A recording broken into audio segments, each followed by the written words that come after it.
It's a competition, and my mission is to destroy you. It's not, I mean, like, I don't say it, like, we're playing, I'm not stopping at 30. Like, I'm gonna keep going until you figure out something else to do. Like, I'm gonna keep going. Golden State, and this was when Steph was starting to catch fire. He was starting to turn into the chef. He came in and he said, I found it. He just kept saying, I found it. He don't like people standing on the side of him. He can shoot with you in front of him. He can shoot with you behind him. But on his side, he don't like that. I'm a guard in the second half. Shut him down again. Listen, I don't care if you got Steph Curry's jersey framed above your bed or if you think his jumper is straight from heaven. When it comes to a raw, no-nonsense, one-on-one battle, no screens, no plays, no Draymond setting those mystery picks, Kobe Bryant would absolutely destroy Stephen Curry. No debate, no hesitation. Yeah, I said it. The man who changed basketball with his three-pointers would get humbled fast by the Black Mamba. And don't worry, I got the receipts to back it up. Picture this, it's 2008. The NBA is a battlefield, not this soft, whistle-happy league we got now. Hand-checking still stings, defenders play like their job depends on it, and you got dudes like Ron Artest throwing bows, Bruce Bowen stepping under your landing spot, and Tony Allen turning defense into full-contact warfare. Now take Steph Curry, 185 pounds soaking wet, and drop him into that chaos. You really think he's surviving that kind of heat? The same guy who gets hunted on defense today? Stop it. If you had a top 5 or top 4 Mount Rushmore NBA players, who would you say? No order. Yeah. Bron, Jordan. I'm going Shaq just because he's the most dominant ever. And then fourth, we just had this debate. I would go Magic, but it's looking like Curry might have to find his way in there, honestly. What Curry? Just because of he's doing in the way that I love Kobe, but he was never the best player to me, like, watching him. Okay. Just because he got the most misses ever. You know what I'm saying? I don't know. But back to Curry. His resume and the way he changed the game, he's the best shooter ever. Carried USA. Like, there ain't nothing that he ain't did. And he got the rings to back it up, too. But hold up. Let me remind you of a forgotten gem. November 26, 2008, Oracle Arena. Rookie Steph Curry thought he'd test the king of killers. During warm-ups, he walks up to Kobe Bryant and tries some mind games asking, "Are you nervous before the game?" Man, what? Kobe didn't even blink. He went out there, dropped 31 points, grabbed 10 boards, and sent Golden State packing. That was Kobe's answer, a no talk, just straight domination. And that was just a regular season night against a rookie. Imagine what he'd do when the lights are bright and the stakes are real. Let's be real. The biggest flaw in this whole Curry would cook Kobe fantasy is simple. Steph Curry is a system player. There, I said it. He's the greatest shooter ever, no question, but take him out of that motion offense, strip away those off-ball screens. And what's left? A guy Kobe would lock up and torch on the other end. And hey, before we keep cooking this debate, hit that subscribe button. You don't want to miss what's coming next. Who beat you in one-on-one if it ever happened in practice? No one. I'm not trying to be like, but that's what I do.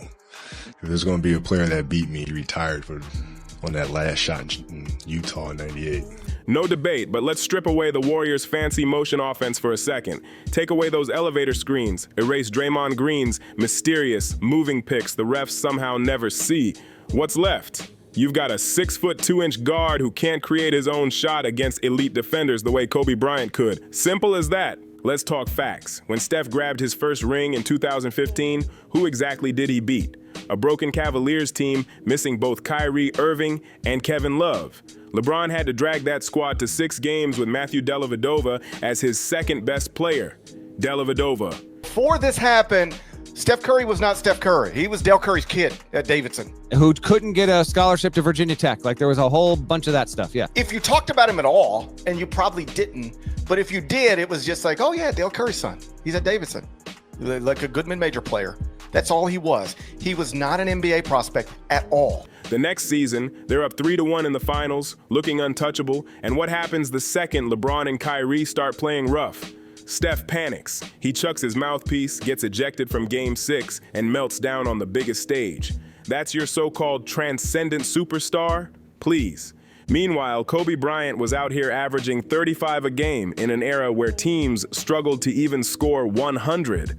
The man dropped 81 points on January 22nd, 2006. No super team, no elite spacing, just Smush Parker and Kwame Brown standing in the corner watching a legend cook.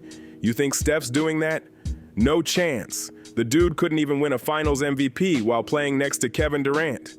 The greatest shooter alive had a top 15 all-time teammate and still couldn't grab that trophy. Let that sink in. You think about game-winning shots or game-winning free throws, and people go to the free throw line and they're nervous about it. Well, what are you really nervous about? If you unpack that, okay, you're nervous that you're going to miss the shot. All right, so you missed the shot, then what happens? People are going to be embarrassed. You're going to be embarrassed because thousands of people, millions of people see you miss the shot. All right, and then what? People are going to talk bad about you. And so you're looking at it and go, are those things even important? You're worried about letting your teammates down? Okay, have you let them down before? Oh, I'm sure, in practice and things of that nature, right? They're still there, Yeah. you know? And so when you're able to unpack it, you kind of look at it for what it is, which is really nothing. Now picture this.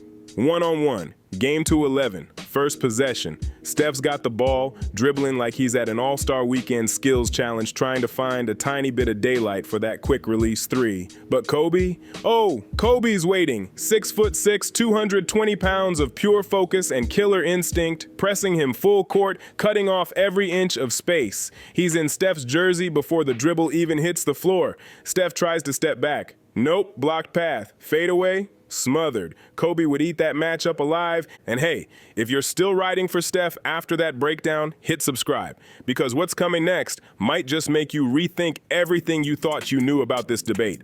Loosey-goosey all the time. All right, we'll enjoy every minute of it. Thanks for being with us. Plus, by the way, I want to actually see him shoot the ball and be on my team. Shoot, man. I didn't come here to watch him pass the ball the damn time. Shoot the ball. Kobe Bryant had a 6'11" wingspan. That's longer than some NBA centers, man. He's contesting every single shot, smothering the air out of the ball. And when Steph tries to drive past him, forget it. He's getting bodied all the way to the third row. Kobe's hand-checking, bumping, making sure every inch of that paint feels like a war zone. Now flip the script. Kobe's got the rock. What's Steph doing? Praying, because that's all he can do. Kobe's backing him down from the three-point line like it's nothing, using that shoulder to carve out space, then rising up for that ice-cold fadeaway, unguardable. Or worse, taking him straight to the rim for a dunk that ends up on every highlight reel for the next decade. Steph, you surprisingly only have 11 All-Star games to your name, with LeBron having 21. Dang, your expectations are insane, brother. Does that play on your mind, though? Do you want... This is the same Kobe who hunted mismatches for sport. Chris Paul, one of the most elite defensive point guards of all time, couldn't stop him.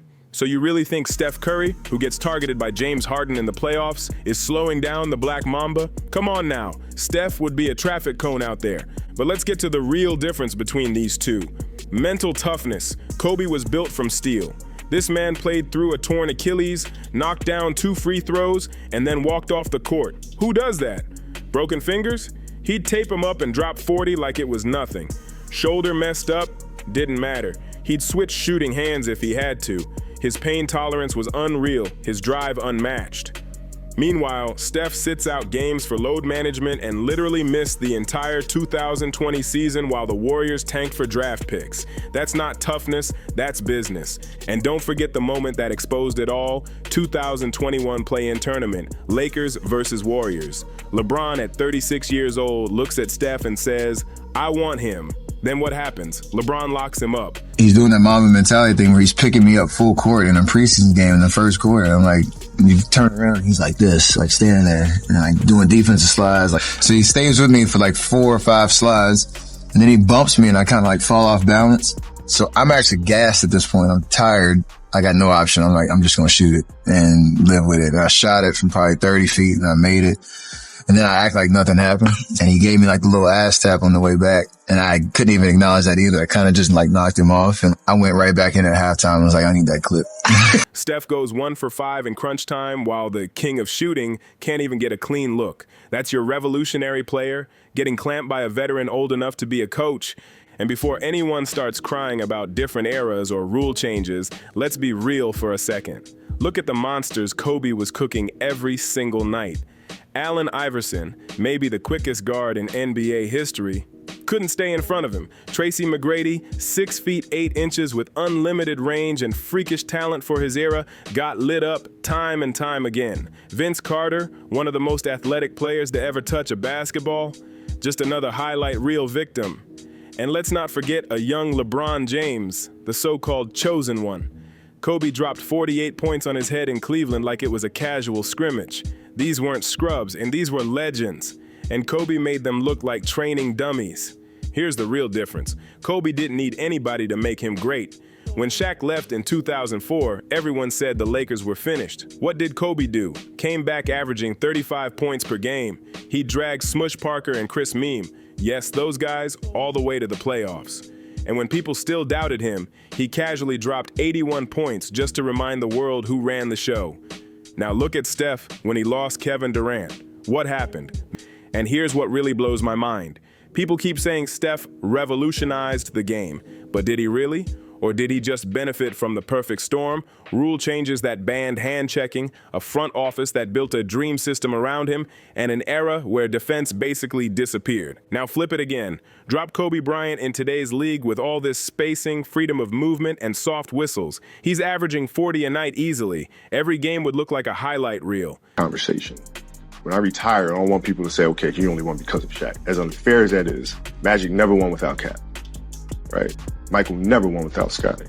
Here I am getting stuck with this argument, which is not fair, but yet this is the argument people will make, and I'm not okay with that.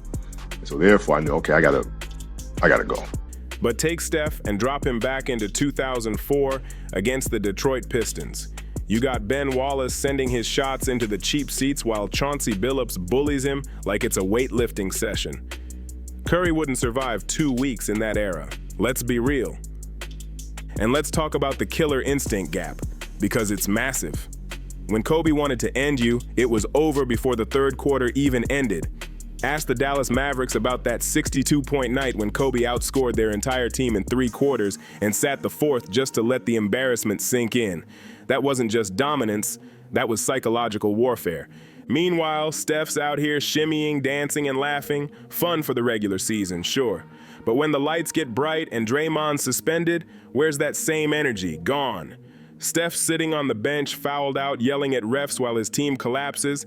That's not killer instinct, that's panic. And don't even get me started on defense. Kobe made 12 all-defensive teams, 12. He locked down the best players in the world while dropping 30 on them. Steph?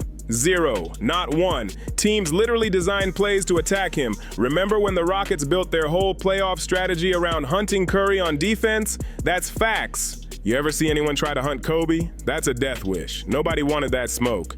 And since some people love bringing up efficiency, fine, let's talk about it. Steph's elite efficiency comes from taking wide open threes created by the most advanced screening system ever designed. Kobe had to create his shots from pure grit. No system, no bailouts, just skill and heart. Yo, if you're still doubting it, smash that subscribe button right now, because the finale's coming next, and it's gonna end this debate once and for all. Kobe's efficiency came from taking nightmare shots. We're talking double-team fadeaways, contested mid-range jumpers, and drives straight into 3 defenders because, let's be honest, his teammates couldn't create a thing, yet he still made it look effortless. Now imagine giving Kobe the spacing of today's game, shooters like Klay Thompson spreading the floor, nobody clogging the paint. Those efficiency numbers would make Steph's stats look average. Here's the real truth. We're comparing a specialist to a complete player. Steph Curry does one thing at an all-time level: shoot threes. That's it. But Kobe Bryant, he did everything at an all-time level. He could score from anywhere, defend anyone, rebound when the bigs went missing, and facilitate when the offense stalled. He was the full package. And in a one-on-one matchup, specialization doesn't win. Completeness does. And nobody was more complete than Kobe Bean Bryant. Look, I get it. Steph's flashy. Those deep threes are electric, and the Warriors dynasty was something special. But let's stop disrespecting the legends who built this game brick by brick. Put these two on the court. No refs calling soft fouls, no screens, no help defense, just pure basketball. Kobe's winning 11-0. By the 5th possession, Steph's out there begging for a substitution while Kobe's just getting warmed up. That's the cold, hard truth they don't want you to hear. Kobe wasn't just great, he was built different. And if you're ready for more reality checks that'll shake up your whole basketball world, hit that subscribe button right now, because we're not done exposing the truth, we're just getting started.